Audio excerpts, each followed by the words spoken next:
Nous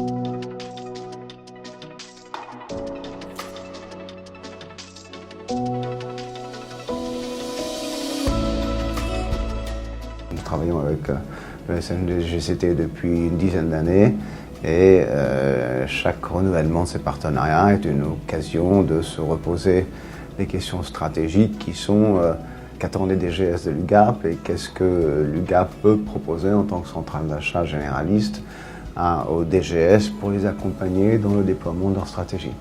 L'UGAP est à nos côtés pour nous permettre d'impulser de nouvelles réflexions, de travailler sur les territoires et aussi de nous soutenir, puisque nos partenaires sont aussi des conditions dont nous avons besoin pour pouvoir être très pertinents et poursuivre nos travaux de réflexion et nos contributions.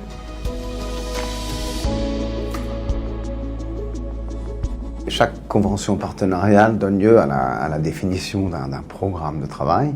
Lors du dernier partenariat, l'accent a été mis bien évidemment sur les enjeux de développement durable qui sont importants, notamment le sujet des mobilités durables. Nous avons également travaillé sur d'autres sujets extrêmement sensibles. Je prends par exemple l'analyse des risques et la gestion des risques, on en a encore reparlé aujourd'hui, et aussi les enjeux qui tournent autour de la cybersécurité.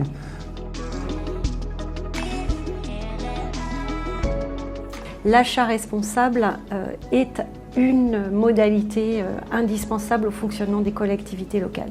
C'est cette délicate ligne de crête à tenir entre le modèle économique, la responsabilité sociétale et puis la manière dont, ensemble, parties prenantes de l'action publique, nous pouvons mettre en œuvre d'autres façons d'acheter et de consommer.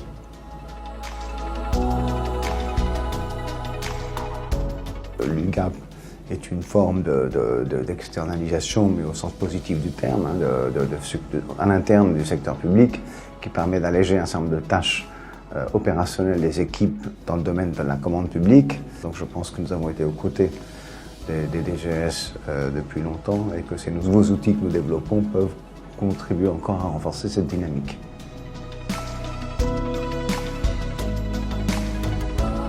On voit aujourd'hui qu'en matière d'attractivité, au moment où l'équilibre ou plutôt le déséquilibre entre l'emploi offert et les candidatures sont mis en question, le statut reste évidemment avec des souplesses à introduire, des modernisations, des simplifications, l'une des garanties de l'intérêt général, de la mise en œuvre d'une action publique qui soit aussi respectueuse des différentes composantes du service public, les élus, les usagers et les services.